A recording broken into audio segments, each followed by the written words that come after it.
I'm Joanna Rolick, the Executive Director of the Chamber of Commerce, and I have the great privilege and pleasure of being the first to welcome you to our luncheon this afternoon, our last of the year. So thank you to all of you for coming, and I do want to, before anything, say thank you to Gorton Community Center and Amy Wagliardo. Amy, please stand up a moment, for co-hosting with us today. Thank you so, so much. Appreciate it, Amy.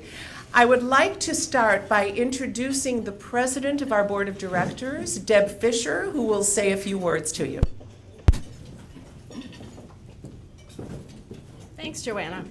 I'm also very pleased to be the one who gets to welcome you today to the November Chamber Luncheon. So thank you so much for coming. I know we've all been going on several weeks now of too little sleep and heightened anxiety between the World Series first and the elections last night. So remember, it was only a week ago that the Chicago Cubs thrilled our world with the historic and joyful World Series win. And last night, another historic event took place with the election, the results of which are just beginning to unfold. I'm confident that we'll move forward with grace and find unity as a community in this event as well. And today, I'm very intrigued to learn more about the military community that always seems to be a little bit under the radar to the north of us. I had no idea that 19,000 full-time people are there, which I think is more than the population of Lake Forest, and that 40,000 additional people move through there each year. So for other events, please check the calendars on your desks, on your tables, and as you do your holiday shopping and you plan that, please think local and shop local. So now I'll turn it back to Joanna.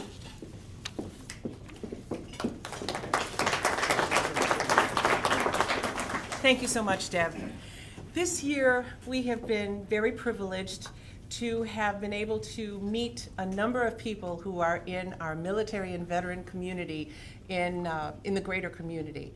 Back in the spring, right here in this room, we had a networking event that was intended to honor those in the military, and it was actually Stephanie of our staff who came up with the idea, and it was a wonderful one.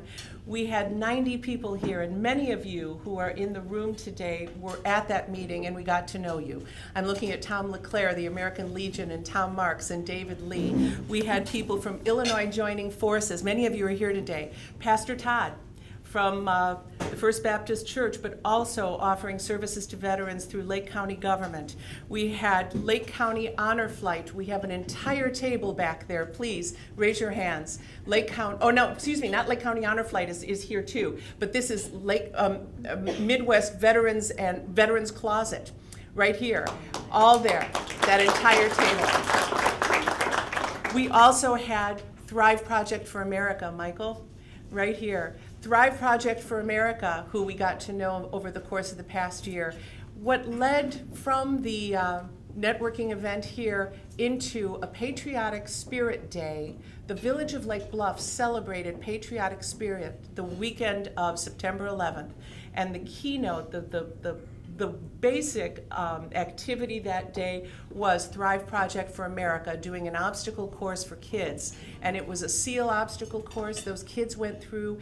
The effect of it on those kids and the empowerment of those children was incredible. And I just have to share one image, and I know this is digressing, but there was one image that I remember as we saw 200 kids go through that obstacle course that day. One young girl who got all the way to the top, and how many feet up was that, Michael? 7 or 8 feet high. She climbed up the side, got up to the top, and what happened was she froze up there. She froze up there, and there's an image that Caitlin, who's our photographer today, took of one former Navy SEAL in front of her, one behind her, another member of the team next to her, so 3 people around her, coaxing her and urging her to come down, and a circle of kids started around her. And her parents are videotaping the whole thing, but the kids are standing around urging her down, and when she did come down the other side, the cheer that went up was just so heartwarming. This child will never forget that. And that is the kind of spirit that is coming out of people who have been of service. So what I want to say is, this is Veterans Day week. I would like everyone who is either currently or has been in the military to please stand up a moment.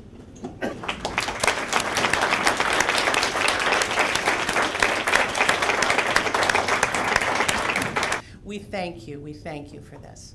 So I did want to share one more thing on that sheet. Thank you, Deb, for your announcements. On that sheet, you'll find that gold piece of paper, that yellow piece of paper. For those of you that are or have been in the military, we have a website that came out of that event last spring that is lflbmilitaryconnections.com. There are 35 or more businesses in Lake Forest and Lake Bluff that are offering discounts and specials to those who have been in the military. And we also have on that webpage the link to all of the entities, and there are probably 19 or 20 that were identified to us as providing services support to military, both current and past military individuals. And those are shared on there as well. We thank you again for everything that you all have done. And some of those businesses are in here that provide those discounts and specials. We thank you. So we acknowledge and we are so grateful for our neighbors to the north, which brings me to two things. One, I don't want to go without thanking Heller Catering, and I know Catherine is somewhere in the kitchen there. Can we just give a round of applause to Heller Catering? So moving from recognizing service to recognizing those that are being trained in what is happening just to the north of us, let me tell you a little bit about our guest speaker today. Actually, it's a whole page. I know you told me to cut it down, so I will. Captain James D. Hawkins, who is commanding officer of Naval Station Great Lakes, is a native of Kenosha, Wisconsin. He's a graduate of the University of Notre Dame, where he earned a degree in aerospace engineering and a commission through Naval ROTC. He was designated a naval officer in the E-2C Hawkeye in February 1994. He has had 3 sea duty assignments, and ashore he has served on the staffs of Naval Strike and Air Warfare Center in Fallon, Nevada, as Carrier Airborne Early Warning Weapons School Instructor, Air Wings Detachment Evaluator, and E-2C Tactics Manual Program Manager, Knowledge Manager and Aerospace Planner for United States Joint Forces Command at Standing Joint Force Headquarters, and North American Aerospace Defense Command, or NORAD as we all know it, and United States Northern Command Interagency Directorate in Colorado Springs, Colorado. He has commanded Fleet Area Control and Surveillance Facility in San Diego, and he assumed command of Naval Station Great Lakes, Illinois on March 4th, 2015. He has more than 2,300 flight hours and 500 carrier-arrested landings in the Hawkeye. He holds a master's degree from the Naval War College and is a graduate of the Naval Operational Planner Course and Joint Forces Staff College. He is also the recipient of a variety of personal and campaign awards that are too numerous to mention. We are very, very pleased, privileged, and honored to have Captain Hawkins join us this morning. Please help me welcome him.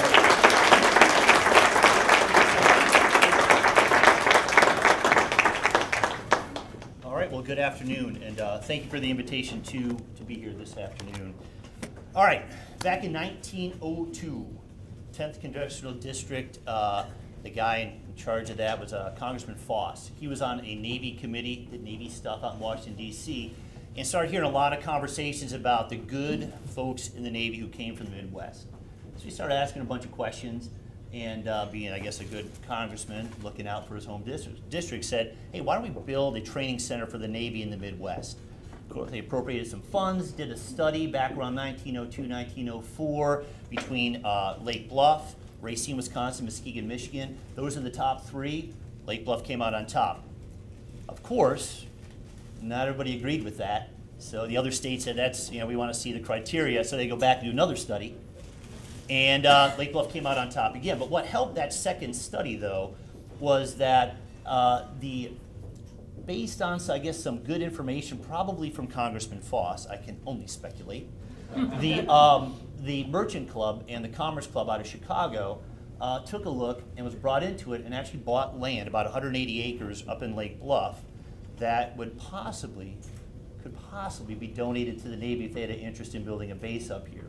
So because it's about $1,000 an acre at that point in time, a little bit steep for the Navy, but then it became free, being it did fall on top of that list, Great Lakes, Naval Station Great Lakes came into being. So from about 1906 through about 1911, about $3.5 million in that, not current money, that day money, was put into building Naval Station Great Lakes here north of Lake Bluff, south of North Chicago. And so it's been there since for about 105 years. Now the missions of Naval Station Great Lakes have changed over that. A lot of it stayed the same, but a number of things have changed over that time, and I'll talk about a number of those things. But a little bit of background myself. I guess some truth in what she had read, so I appreciate she sort of shortened it up. But I often get asked, why did you want to do this Navy thing? Why did you want to serve?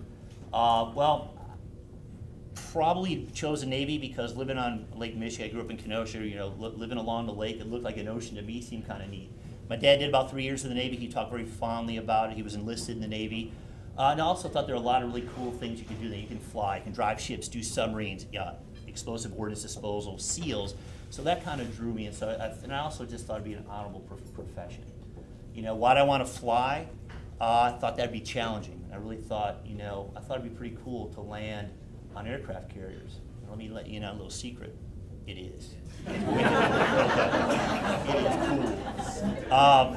And so I was able to do that. And then why I stay, I enjoy the challenge. I've been taking I haven't been flying for a while. I've been putting in some other staff and leadership positions, and I find that truly rewarding, hopefully making a positive difference for the folks in the Navy that I'm able to work with and who I work for. So that's kind of what I do. But when I talk to folks here in the Midwest, one thing I like to kind of point out, and I think it gets maybe forgotten, is that we in the United States are a maritime nation. Here in the Midwest, maybe you don't think of it that way because we got thousands of miles between our coastlines, our two large coastlines, but we are a maritime nation because of the coastlines. If you look at travel and trade, the things that are grown in the Midwest don't get overseas by aircraft. They go by ship. People move around by ships. So I just remind folks, we are a maritime nation. And as a maritime nation, we need a strong Navy for a couple of reasons. First of all, it's that national defense, deterring aggression and fighting wars when we have to. It's not that we want to do that, but we have to be ready. We build readiness. That's our product here in the Navy. But it's also freedom of the seas. That is what the Navy does on a day-to-day basis. We are not a garrison force. 55, I heard this morning from a comrade of mine that 55% of the Navy is deployed right now. That's what we do. But with being out deployed, we are protecting the sea lines of commerce, communication. That is what we do on a daily basis, and we're a maritime nation. And so at Great Lakes, we tie very much into that. So here's a couple of facts for you. 70% of the world is covered by water. Give or take a couple of percentages. You can fact check me later. Trust me. All right, 80% of the population lives near a coastline. 90% of global trade by volume goes by sea. 95% of your phone and internet traffic goes under the sea. And 100% of the sailors who are on a daily basis protecting the sea lines of commerce and communication are trained just 15 minutes up the road at Naval Station Great Lakes. 100%. Every sailor who has hit the fleet since 1996 trains just up the road. So, with that, you said I'm the commanding officer at Naval Station Great Lakes, which is an incredible honor. It's a great, great job. So, but my job, I'm the landlord, all right? And this is some of the things that have changed over time, but I'm the landlord of the base. So when the heat doesn't work, that's my fault. Roads aren't plowed, power goes out. That's my thing for the tenants that we have. I provide the base operating support, but it also includes security, fire, emergency services, family programs. I've got 4 child development centers. I have youth programs. I have chaplains. I have housing offices. I have to work with partners on various things for that. So I kind of have all those base operating support activities, which is pretty neat. But I will say, when I came to the Navy, I never thought I would care about sewers, like I do today, which I do. So that's kind of my job. But I'm there I exist, my staff exists, the base exists to support the warfighter. So a couple things about Great Lakes. I've got really 3 areas of interest that I have. I've got 3 geographic areas. First one is the operational base, which is up the street from us. That's where the operations take place, but I've also got 1,150 homes that fall outside that base. And we'll talk about that a little bit more. But when Glenview Naval Air Station closed down, the Navy or the DoD decided to also keep housing there. So I have about 110 houses down near Glenview that are military houses. Also, when Fort Sheridan closed due to BRAC, I have about 209 military houses that fall within my my portfolio, if you will, that are down at Fort Sheridan. Now, those are being run by a private partner back around 96, between 1996 and 2005-ish. The Navy and DoD privatizes housing. So I have a partner at Hunt Companies that really manages, kind of the property manager of the house, but the Navy, DoD has the land. So again, I got sewers down there. So that's what we do. But on the main base, it's about 1,600 acres. I've got 50 tenant commands on board that installation, and every day we've got about 21,000 people living or working on the installation, not including the houses, the 1,150 houses that are outside of that. That's about another 5,000 people as well. So things hopping up there every day. One thing I like to share too, and what I've gotten asked, so that's great. We don't really know what you do, but we'll talk about that. But what's the value of the base being in the area? But the economic impact of Naval Station Great Lakes being in the area is about $4.6 billion with a B to the gross net domestic product of the state of Illinois. And that's based on salaries and contracts and all of those things that come in. So it's about 4.6. That's based on 2013 numbers, and that was a study done by the Lieutenant Governor. I didn't make it up. That's about 4.6 billion to the GDP. And some folks are kind of interested in that, a number of jobs. Let me go through kind of the tenant commands, our primary folks on base. Back in the day, there was a 2-star admiral on base, and everybody worked for the admiral. A lot of folks continue to refer to it as NTC, Naval Training Center, Great Lakes. Well, we've changed that construct down a little bit. So I'm the base CEO. I've got the land, the buildings, that stuff. I got all these other tenant commands. I'll talk about a number of them. The first one is Recruit Training Command, the boot camp. And I know lots of folks are familiar with the boot camp. They're a tenant. They're my largest tenant.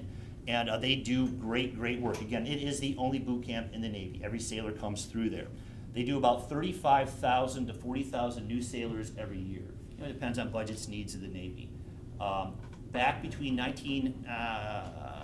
probably 2000, 2010, DoD put $750 million into refurbishing Great Lakes. So when folks who had graduated Great Lakes prior, like 1990, like, oh, I had those wooden barracks and we were outside and we graduated in January and uphill both ways in snow. That's all changed. We have indoor drill halls over there. The barracks are all brand new, about 10 years old. It's high tech. It's got the Navy's largest simulator exists on that part of Naval Station Great Lakes, which is used for the training. It's a USS Trayer. It's a ship and it's in a building, and they do a graduation event on that. It's pretty darn cool. So that's Recruit Training Command, and they do lots of good stuff. The next command I have, and Commander Capt there is actually part of that command. I have Naval Service Training Command. That is the only admiral who is on base. And Admiral Evans, who's filling that role right now, is responsible for all the accessions into the Navy except for the Naval Academy. So if you're a Recruit Training Command, if you're coming through boot camp, that command falls under Admiral Evans at Naval NSTIC. We call it Naval Service Training Command. If you go through Officer Candidate School, if you're Naval Junior ROTC, that's all his stuff. So he's got really reach all the way across the coast. He's the headquarter. But the cool thing is, I always like to say this, don't tell your boss, he's just a tenant. So I don't work for him. So there's kind of goodness that my boss is out in Norfolk, Virginia. But when Admiral Evans says something, I actually do listen. He's a fine American. You can tell him that, right? All right, good on you. So we have NSTIC, but a very important mission is they're bringing all those accessions in, except for the Naval Academy. Also on Naval Station, the second largest tenant is what we call Training Support Center. So when you have all those folks who graduate boot camp, and 40% of those then go to their technical training, that 40% comes across the street to the main side of Great Lakes, and we call them A schools. But they're going to get their initial training on how to be a bosun mate or a quartermaster, which does navigation different than what quartermasters do in the Army. They don't count things, they navigate.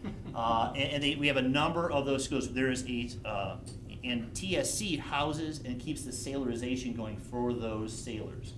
And I always like to talk to folks. I hear a lot of folks say, hey, we see those recruits on the train, or they've come downtown, and they're shopping in Lake Forest or Lake Bluff. I'll just let you know, those aren't recruits, okay? Those are sailors. Those are folks who graduated boot camp. If you see a recruit shopping in downtown, call me. Because they went over the wall, and they're not supposed to be there. We're going to come get them and give them a little extra training and make them finish up. But you're seeing sailors out there. They're not recruits. They're not cadets. They are full-up sailors. They've been to boot camp. They're going through school most likely, or they work on the base. and they're out in the community. So, but Training Support Center continues the Sailorization. They see about at any one point in time, there's about 4,000 to 5,000 students in that command. They graduate through the various schools, about 13,500 every year. Once again, about 40% coming out of boot camp go over there. The specific A schools we have, we talked a little bit about surface warfare stuff. If you're going to go to a ship, if you're going to be an engineering person or up on a bridge of a ship, you're going to come to the main side of Great Lakes and get your training for that. If you're working radar systems or radios, missile systems, you're going to come and get your initial training at Great Lakes. There's also a pre-BUDS program. So folks, young sailors, recruits who now became sailors are going to try to become a Navy SEAL. They get an extra couple of weeks at Great Lakes to do a couple more push-ups, just make sure that they are ready for the program. Same for explosive ordnance disposal or dive school. They get another couple of weeks over on the main side. So sometimes you may see them running up and down the bike path. I think sometimes they're PTing up and down there. Once again, not recruits, those are sailors. But those are some of the things that are going on the main side. We've also got the headquarters for Military Interest Processing Command. So Great Lakes just doesn't touch Navy folks. Military Interest Processing Command is the headquarters for all the MEPS out there. If you know of anybody who's been to a MEPS, that is the place when you sign for no matter what service you go there, you get your blood work, and they package you up to go to whatever boot camp you're going to go to, not just Navy. Their headquarters and their 2 district headquarters are at Great Lakes as well. And that's all services, not just Navy. Other commands, I have Navy Recruiting District on board. I have the Reserve Component Command. All of the reserve centers that fall within the Midwest, their headquarters is at Naval Station Great Lakes. So if you're, they call them NOSCs now, not Reserve Center, but if you have a NOSC in Green Bay, it's reporting back to the station, not me, to that headquarters. We also have the NOSC for Chicago is on base as well, which drills about 2,000 reservists about every other weekend. From the Marine Corps perspective, I have the 9th Marine Corps District on base. They came up about a year ago. They're responsible for all the Marine Corps recruiting in the Midwest. I also have MACG 48, which is a very large Marine Reserve Center that has folks deployed at all times, all throughout the world. They do air control, running airfields and stuff like that. From the Army, we have the 3rd Brigade for the U.S. Army's ROTC is stationed on Great Lakes. So we got that tie. We have the Regional Recruiting Command. And then my favorites, I also have the Army's veterinary clinic on base. And the reason, I didn't know this until I took the job, but the Army's the only service that has vets. And I've got military working dogs, bomb, explosive, patrol type dogs, and they got to take care of them. So most military installations will just have that Army vet. The cool thing is they will see regular service members' pets when they have not seen the dogs. And my family, and I'll admit this, has a Shih Tzu, about yay big. And when that dog comes out of that clinic, he's feeling huge. He is feeling like he's at one of those German Shepherds, which he is not. But anyway, so those are some of the things we have going on base. And like I said, there's 50 total tank commands. Those are the main ones. But I want to highlight just a couple of successes that I would say I think that are going on base. The first one is the National Museum of the American Sailor. I was talking to somebody earlier about the museum on base. Right outside the main gate, there had been the Great Lakes Naval Museum, started by some folks within the community. I think some of the folks from Lake Bluff just loved the base years ago, started in their garage, and that museum grew to become a National Navy Museum.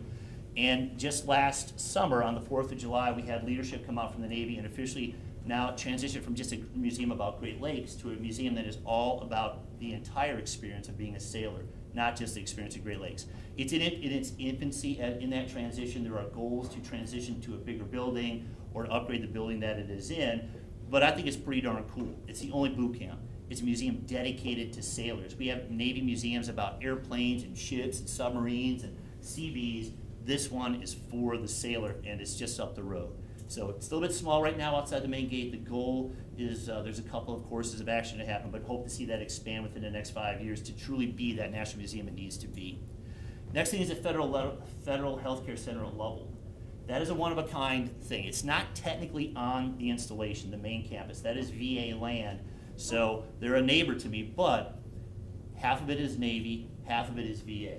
So it's an incredibly interesting dynamic when you go in there. I get my health care there. Well, you'll see a World War II veteran sitting right next to a recruit. Recruit rolled an ankle doing physical training, and that World War II veteran is taking care of the things that they need to do at that age.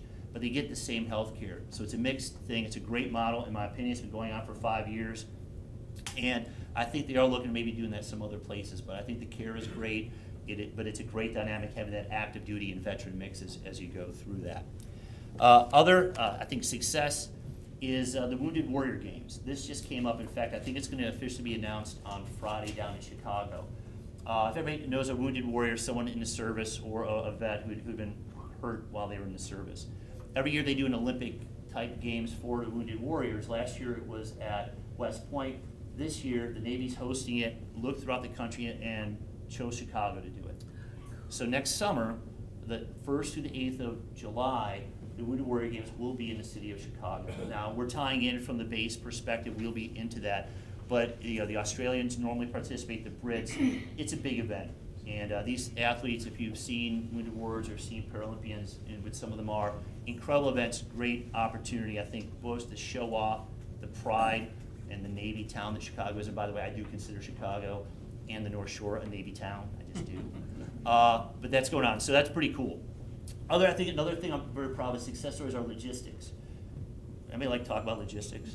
All right, I'll be short.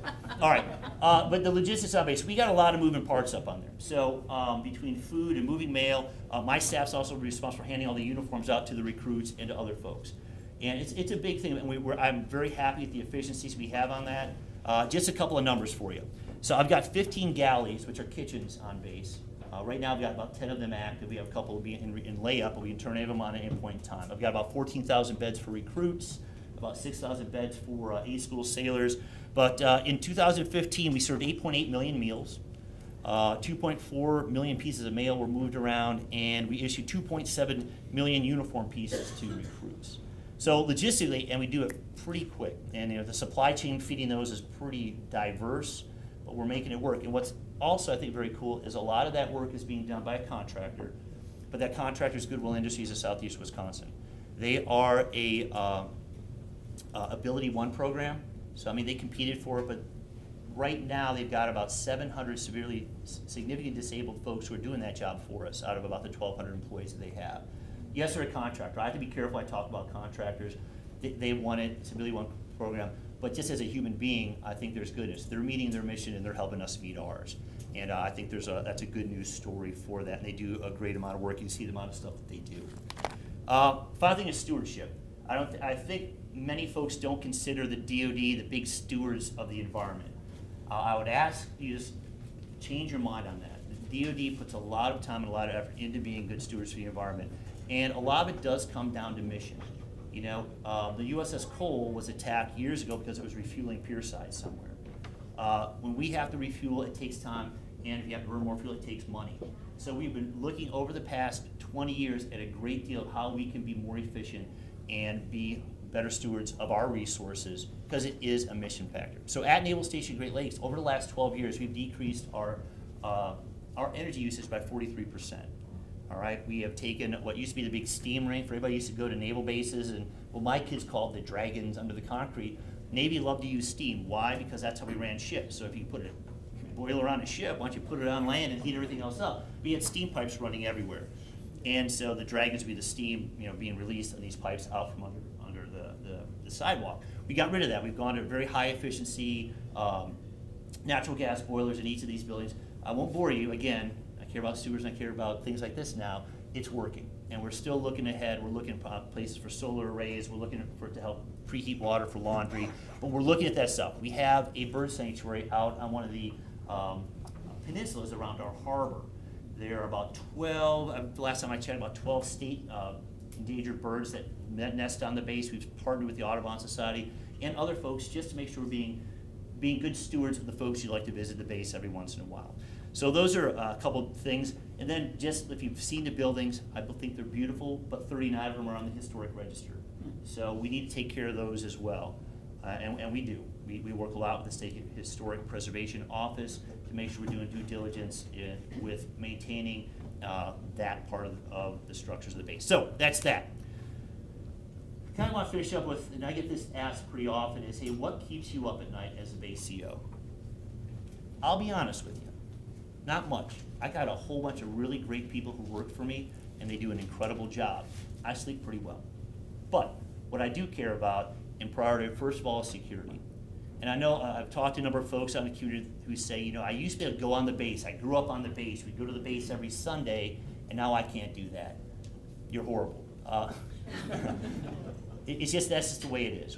Based on where we are within, the world, if you look at Chattanooga, you look at Fort Hood, you look at just 9/11 in general, needed to kind of tighten those things up. That's just not Great Lakes, that's across Department of Defense. But folks do visit the base. We just need you to do a little bit of paperwork and we can get you on. So if someone wants to do a tour, my outreach folks are happy to do that. But security and public safety is number one. And when we do that, and I've worked with Lake Bluff, we work with the folks in Lake County, the security does not start or stop just at my gate. I have to work with the communities in order to be successful in protecting the base. Good police work, good investigative work by state, county, local, federal law enforcement, and those partnerships that we have is very important to how we maintain the security of the base, and those things are going very well. I appreciate the work that a lot of the folks in Lake County, North Chicago, and Lake Bluff provide to us and talking with us and working together.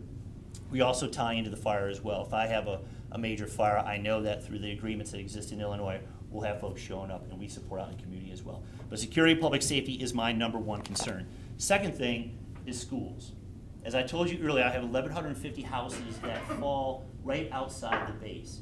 By falling right outside the base and how lines were drawn, they fall within the North Chicago District 187 school district. And if you don't know, they have been challenged and they continue to be challenged.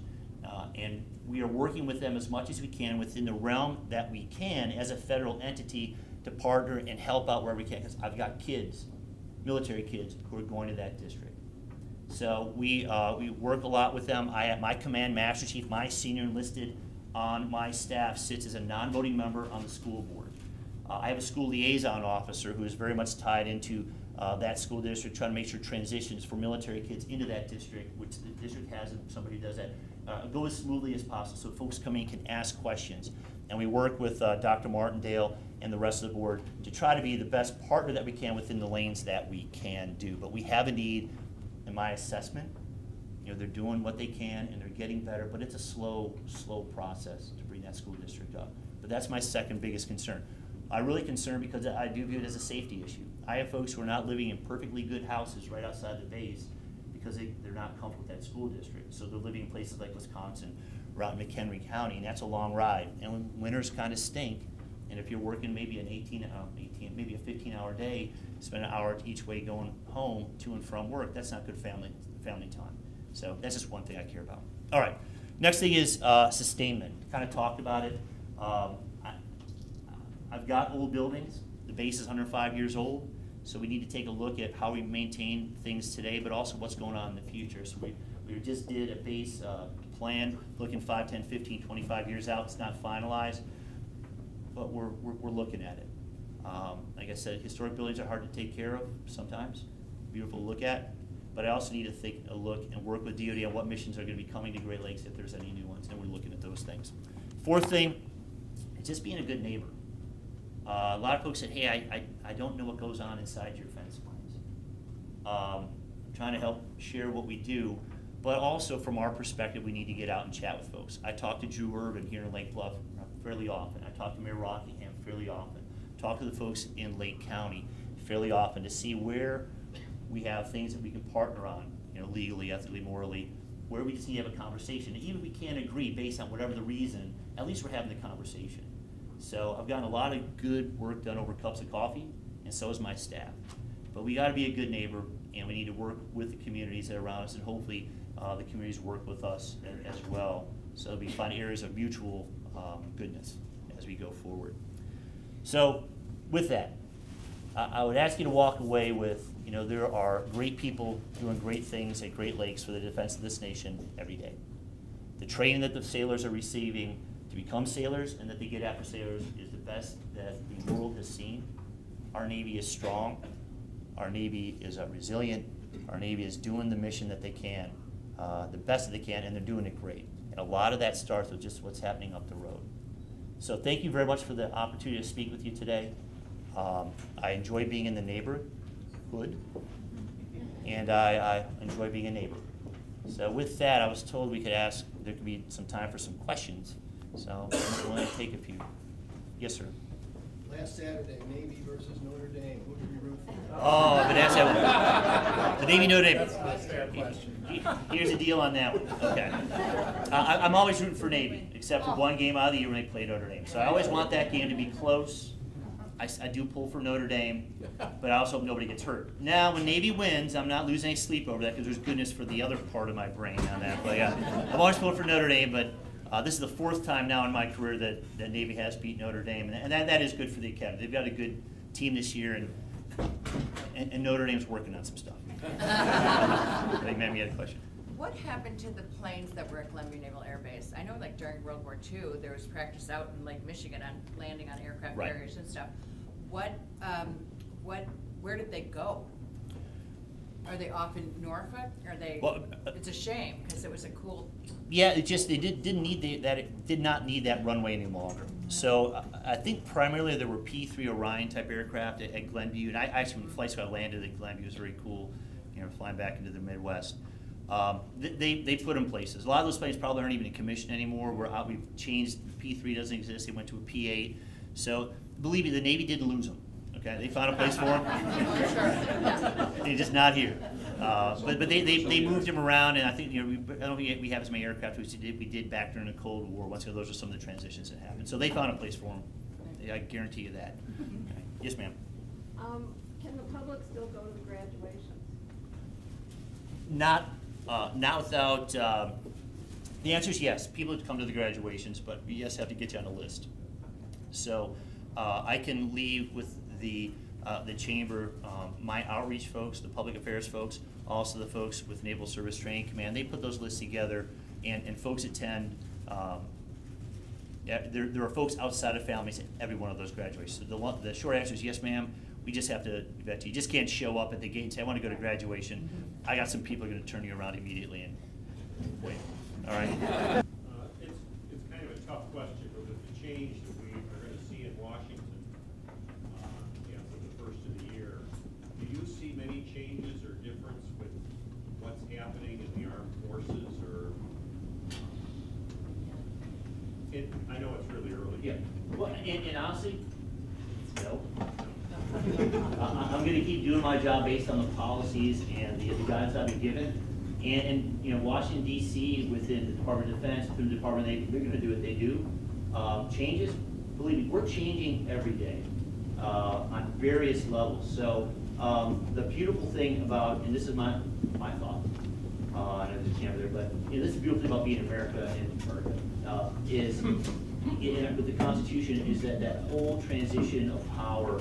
We don't have the issues other countries have with it. It throws up, the military and armed. I'm going to keep doing my job. I'm going to follow the Constitution, follow the oath that I had, and I'll follow the orders that I get. I'll provide good input when I'm asked, and then we will keep moving forward, and I'm not anticipating any major problems. Well, one way, when you were talking about being a good neighbor, I mean, I live in Lake Bluff. My son and my husband have both been involved with Boy Scouts all the time, and the Navy has always been marvelous with having people from there. I mean, when it was more readily available to have the kids get on base for various things, but even now, they go through the process and for, blue gold dinners and things like that. And that's, I think, really been a great outreach to the community, and the kids and the adults have really benefited. I appreciate it. Just on outreach, a little inside baseball. I recently reorganized the outreach for my staff on the base. I had it was kind of separate. I had kind of my chaplains doing some stuff, my outreach folks doing some stuff, and my morale, welfare, rec doing stuff. I brought them all together in one committee, and so we're trying to make that just a little bit easier. Yes, I've got to vet folks before they come on, but I know we have scouts on base almost every weekend, just who've gone through the process. You just can't show up at the gate and hang out. But we like having various youth groups on base. We have a very big STEM initiative, going back to my school liaison officer.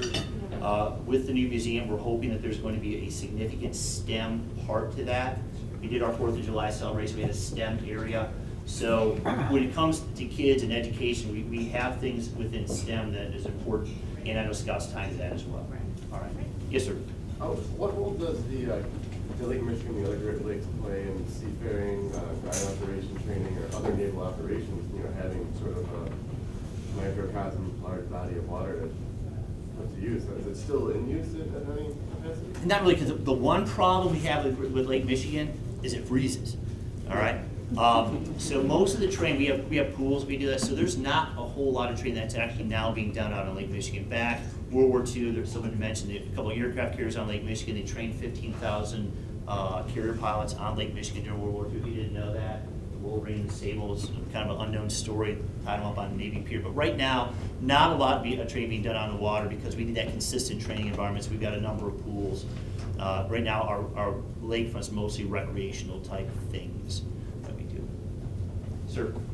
Captain, can you offer a profile of the young people that you're getting in as recruits before you put them through the training? Do they have any needs that are different that have been present in the past, and are you modifying your training program to address those needs?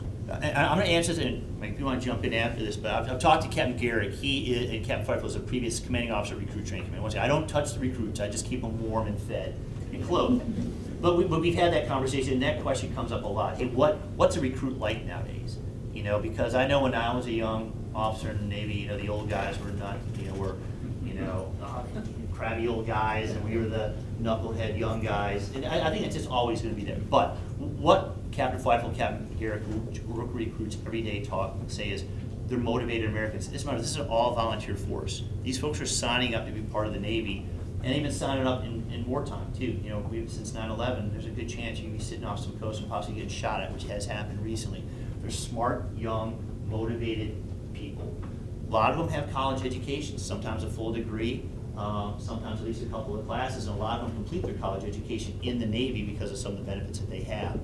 Over 99% have have high school diplomas, so I think there's still that kind of rumor, hey, you couldn't finish high school and join the Navy.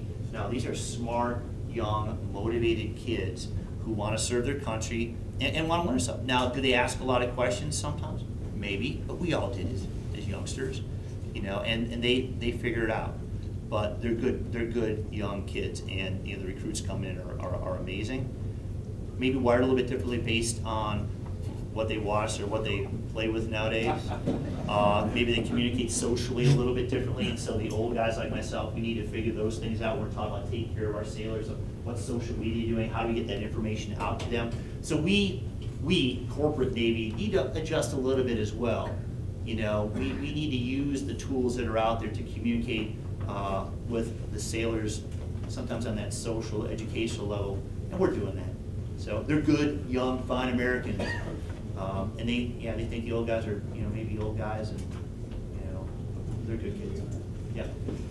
Captain, one of your tenants is the USO, and to go back to your question, if you're looking to be a volunteer, I think Chris Miller and the people at the USO would be delighted to talk to you, and there are things you can do. Our Legion post gets up there once, twice a year, and we have something called no-dough dinner.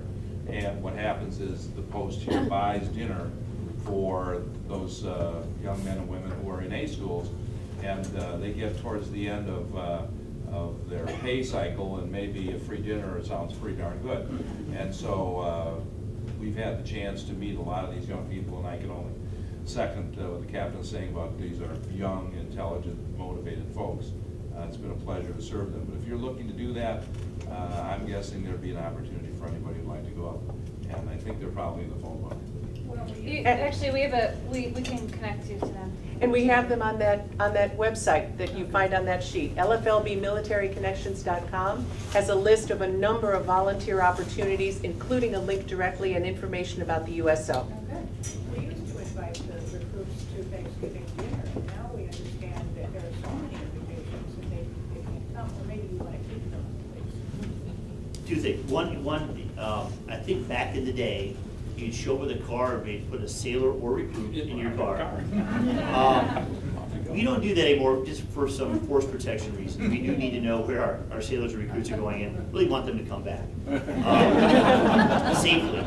So if there's an interest, I know a lot of Legion posts do have recruits and sailors come in. There's just a little bit more of a lead time on that, a couple months prior. So I think last month was the kind of the cutoff to get your name on a list. But if there's an interest for a group or a family to take some sailors or recruits, you just kind of think early October, and they will make that happen. But we just have to take a couple extra steps, which is the right thing to do. Sir? Are there men and women recruits both? Yes, we have men and women. Right now, it's about, from the recruit classes, it's about 22% female going through boot camp right now. Right, that ballpark, plus or minus, 1 or 2. Okay, got it. I think how much more time do we have? I don't know. We'll take one more question. Yes, ma'am. Question, the facility has been consolidated to here in Great Lakes, and obviously that's a huge economic generator for our state of Illinois. Is there any pressure to diversify and relocate some portions of your facility to the coasts again? Not that I'm aware of. All right. The, my understanding is that all the things I have is my strategic plan, which I have to do, is pretty solid.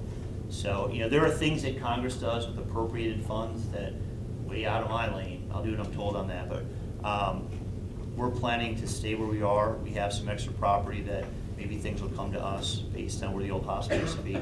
So I'm comfortable with where I am and how I'm funded and what mission sets I know I have and what mission sets I think I will have, or the base will have, not me, 5-10 years from now. So a lot of thought does go into that, but to answer, start pumping things out to the coast, not that I'm aware of. Captain Hawkins, I just wanted to say thank you so much and to ask, though, if we would love to have those additional contacts that you're mentioning of your people. Sure. Your people's contact would be great. And for those who are interested, I love your question, who are interested in helping out, please do go to that webpage so that you can get to it. We will add the contacts that you give to us so that we will have it there for the public. All right. And we want to thank you so much. Thank you very much for your time.